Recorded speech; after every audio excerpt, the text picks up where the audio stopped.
Friend, welcome to Bithi's world. কেমন আছো তোমরা সবাই? আশা করি তোমরা সবাই ভালো আছো, আর আমিও ভালো আছি। আর ঠাকুমার হাসিটা দিয়ে আজকে ভিডিওটা স্টার্ট করলাম।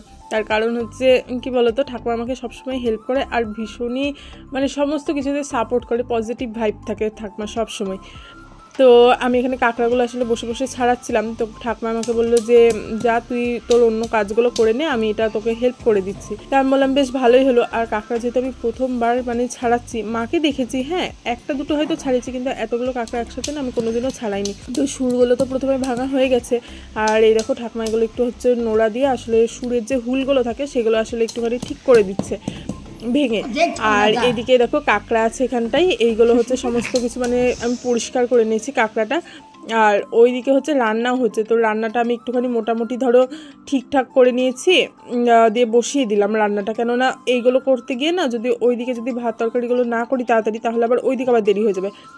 আর ঠাকুমা আসলে আমাকে বলছিল যে তুই এইরকম করে না করে এইভাবে কর, তাহলে দেখ তাড়াতাড়ি হয়ে যাবে।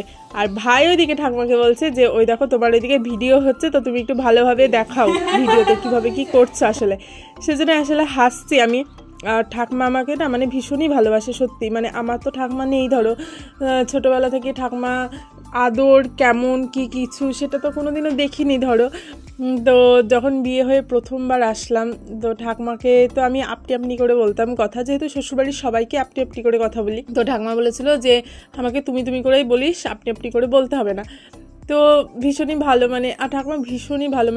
তুমি যা বলো না কেন, এতটা বয়স হয়ে গেছে, হ্যাঁ এখনও আমি যখন রান্না করি যদি বলি শাকগুলো একটু কেটে দাও বা কিছু, তবুও ঠাকুমা বলে যে ঠিক আছে, কোনো সময় না করে না, বলে ঠিক আছে রাখ, তো আমি কেটে দিচ্ছি, হাতে ব্যথা হোক বা যাই হোক, সমস্ত সবসময় কি বলতো সাপোর্ট করে খুব। এটা বেশ ভালো লাগে, যতটুকু পারে ততটুকু দিয়ে হেল্প করার চেষ্টা করে, তো ভীষণ ভালো লাগে। আর যেহেতু আমার ঠাকুমা ছিল না, তো ঠাকুমার যে আদরটা সেটা এখানে পেয়েছি, তো তার জন্য ভীষণই ভালো লাগে। সে যাই হোক, সেই সব পরের কথা।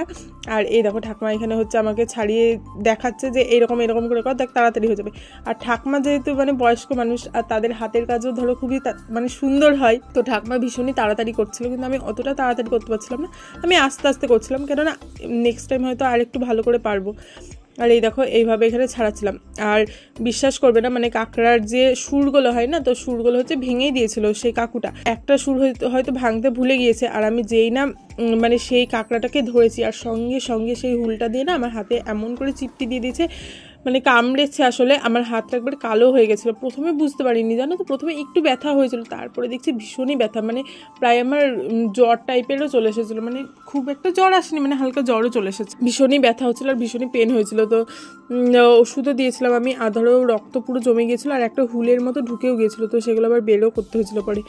তো তোমরাও সব সাবধানে করবে। আসলে আমার যেহেতু ফার্স্ট টাইম ছিল, ফার্স্ট টাইমের এক্সপিরিয়েন্স আমি তোমাদের সাথে শেয়ার করলাম। আর এখানে দেখো এগুলো ভালো করে পরিষ্কার করে নিচ্ছি কাঁকড়াগুলো, পরিষ্কার তো করে নিয়েছিলাম, এই ভিতরে যেগুলো আছে না সেগুলো একটু ভালো করে ছাড়িয়ে নিচ্ছিলাম।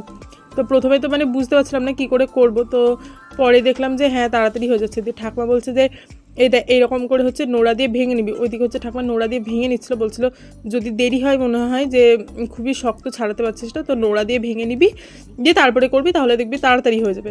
আমি বললাম যে ঠিক আছে, তো নেক্সট টাইম এইভাবেই করবো, তো তাড়াতাড়ি হয়ে যাবে। তো এগুলো একটুখানি ভালো করে পরিষ্কার করে নিয়েছিলাম। আর এত ধার না, পুরো হাতগুলো না কেমন যেন কেটে যাচ্ছিলো, দাগ দাগ হয়ে যাচ্ছিলো, এরকম হচ্ছিলো। কিন্তু বিশ্বাস করো কাঁকড়া খেতে না আমার ভীষণ ভালো লাগে। যখন আজীবনে ছিল, তো তখন না আমার ভীষণই কাঁকড়া খেতে ইচ্ছা হয়েছিল। হ্যাঁ, তো আমি আমার মাকে বলেছিলাম যে মা কাঁকড়া খাবো আমি, তো আমার কাঁকড়া খেতে ভীষণই ইচ্ছে আছে, কিন্তু আমার শাশুড়ি মা বলেছিল যে না এখন কাঁকড়া খেতে নেই, কাঁকড়া খেলে বাচ্চার মুখ দিয়ে ফ্যাপড়া টাইপের বেরোয়। আর এই দেখো তোমাদের সাথে গল্প করতে করতে এর দিকে কাঁকড়াগুলো আমার ছাড়ানো হয়ে গেছে আর পরিষ্কারও করা হয়ে গেছে। তো এখন রান্না করবো না, আসলে অনেকটা পরেই রান্না করেছি, তার কারণ মারা তো বেগুন দিয়ে খাবে, আলু দিয়ে বেগুন দিয়ে, সেই জন্য মারা আগে রান্নাটা করে নিয়েছিল। আর আমি কি বলতো অন্যান্য যে কাজগুলো ছিল সেগুলো সমস্ত কিছু করিয়ে আদ্রিকে খাইয়ে ঘুম পাড়িয়ে এখন প্রায় 2টো মতো বাজছে। আর এখন এই দেখো আমি এটা রান্না করছি, আর ভাই বললো যে আমি এখন এটা খাবো না, এটা রাতে খাবো, সেই জন্যই আসলে দেরি করে করলাম। তার কারণ আমারও কাজটা ওদিকে কমপ্লিট হয়ে গেলো, আর এইদিকে অল্প করে এখন আমি খেয়ে নেবো। মা বাবা যেহেতু খায় না পেঁয়াজ রসুনটা অতটা, সেই জন্য আমার আর ভাইয়ের জন্য এখানে হচ্ছে। আর কড়াইয়ের এইদিকে দেখো তেলটা গরম হয়ে গেছে, আর কাঁকড়াগুলো এখানে হালকা করে একটু ভেজে নিচ্ছি। এইভাবে কাঁকড়াটা খেতে না আমার ভীষণই ভালো লাগে, খুবই ভালো লাগে আমার কাঁকড়াটা খেতে। তো তেলের ওপরেই দেখো কাঁকড়াগুলোকে দিয়ে একটু জাস্ট ভেজে নিচ্ছি, খুব একটা বেশি ভাজতে হবে না, জাস্ট হালকা করে 1 মিনিট একটু ভেজে নিলেই হয়ে যাবে। তো ভাজা আমাদের এখানে কমপ্লিটও হয়ে গেছে। তো একটু লবণ হলুদ দিয়ে জাস্ট ভেজেছি ধরো, আর কোনো কিছুই করিনি। তো এগুলোকে এবার আস্তে আস্তে তুলে নেব। আর কাঁকড়াটা এই পেঁয়াজ রসুন দিয়ে আলু দিয়ে এই রান্নাটা না আমার মা আসলে ভীষণই ভালো করে, সুন্দর করে বেশ করে। তো সেখান থেকেই মানে ভালো লাগা। আর ছোটোবেলায় একবার খেয়েছিলাম যখন কাঁকড়া, মানে প্রথম টাইম যখন খেয়েছিলাম কাঁকড়া, তা আমি না প্রথমে বলছিলাম না আমি খাবো না বাবা, এগুলো কি ভয় যদি, এরকম করে আসলে বলছিলাম মাকে দিয়ে। মা বললো যে একবার ট্রাই করে দেখ, ভীষণই ভালো। তো তখন তো আমি খেতাম না। তো তারপরে যখন আস্তে আস্তে একটু বড় হলাম না, তারপরে এটা মানে পুরো বলতে পারো ফেভারিট হয়ে গেছে, মানে ভীষণই ভালো লাগে আমার কাঁকড়াটা। তো ভাজা তো আমাদের এখানে হয়ে গেছে, বললামই যে প্রায় 1 মিনিট মতো ভাজলেই মানে হয়ে যাবে। তো এই দেখো ভাজা এখানে হয়ে গেছে। তো এগুলো আস্তে আস্তে এবার তুলে নিচ্ছি। তো তোলা এখন হয়ে গেছে, আর এই কড়াইয়ে আসলে আলুগুলো ভেজে নিচ্ছি। তো সিদ্ধ করেও তোমরা করতে পারো, কিন্তু আমার না সিদ্ধ করে করলে মানে গলে যায় পুরো আলুগুলো, তো সেটা না আমার খুব একটা ভালো লাগে না। সেই জন্য আমি আসলে ভেজে করাটাই পছন্দ করি। করে ভেজে যদি হালকা সিদ্ধ হয়ে যায় তাহলে বেশ ভালো লাগে আমার। তো দেখো একটু লবণ আর হলুদ দিয়ে এখানে ভেজে নিচ্ছে আলুটা। আর আলুটা এইদিকে ভাজা হতে হতে ওইদিকে কি বলতো আমি হচ্ছে মশলাটা রেডি করে নিচ্ছি। তার কারণ হচ্ছে মশলাটা এর পরেই দেবো ধরো। তো এই দেখো এখানে হচ্ছে লঙ্কা প্রথমে দিয়ে দিয়েছি, তারপরে একটু রসুন, একটুখানি আদা, আর একটু জিরে, আর একটুখানি জাস্ট হালকা ধনে। তো ধনেটা তোমাদের দেখানো হয়নি, তো যাই হোক, তো সেটাও দিয়েছিলাম। দিয়ে দেখো মশলাটা এখানে রেডি করে নিয়েছি। আর ওইদিকে এই দেখো আলুটাও মোটামুটি ভাজা হয়ে গেছে। তো এবার দেখো একটুখানি পেঁয়াজটা দিয়ে দিলাম। আর পেঁয়াজটা আমি খুব একটা বাটি না, কেননা আমার ভাজা পেঁয়াজটাই ভালো লাগে। মাংসতেই বলো বা অন্য কোনো তরকারিতে বলো, যে এখানে আমি পেঁয়াজটা দিই না, পেঁয়াজটা আমি কোনো সময় বেটে দিই না। তো পেঁয়াজটা আমি সবসময় ভেজেই দিই। আর এই দেখো এখানে তার সাথে একটু টমেটোও দিয়ে দিয়েছিলাম, মানে বেশ ভালো লাগে। আর শীতকালে তো টমেটোটা আমার বেশ ভালো লাগে ধরো। তো হালকা করে এদিকে একটুখানি ভেজে নিলাম। ভেজে নিয়ে এইবার ধরো যে মশলাটা করে রেখেছিলাম সেটা দিয়ে দিলাম। আর মশলাটা এবার দিয়ে কি বলো তো খুব একটা টাইম লাগবে না। এবার হালকা করে একটুখানি জাস্ট কষিয়ে নেব। আর এর সাথে এখন এই যে কাঁকড়াগুলো যেগুলো রেখেছিলাম না, তো সেই কাঁকড়াগুলো এবার এর মধ্যে দিয়ে দেবো। দিয়ে জাস্ট হালকা আর একটু কষিয়ে যখন তেলটা ছেড়ে দেবে, একটু জল দিয়ে মাখো করে নিলে রেডি হয়ে যাবে আমাদের কাঁকড়া। আর এর সাথে তোমরা একটু কি বলো তো সস, তারপরে একটু কাশ্মীরি লঙ্কার গুঁড়ো, একটু মিট মশলা এগুলো অ্যাড করতে পারো। কিন্তু এগুলো যেহেতু কিছুই ছিল না, সেজন্য আমি আর কোনো কিছু অ্যাড করলাম না। আর খুব একটা মশলা আমি পছন্দও করি না সেজন্যই।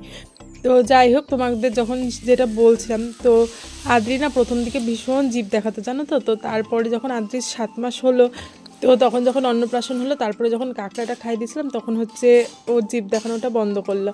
যাই হোক, সেটা তোমাদের সাথে একটু শেয়ার করলাম। তখন কথা বলতে বলতে যেহেতু স্টপ করে দিয়েছিলাম সেজন্যই। আর এইদিকে দেখো এখন কাঁকড়াটা প্রায় মোটামুটি আমাদের হয়ে গেছে। এবার আস্তে করে একটু বাটিতে তুলে নেব।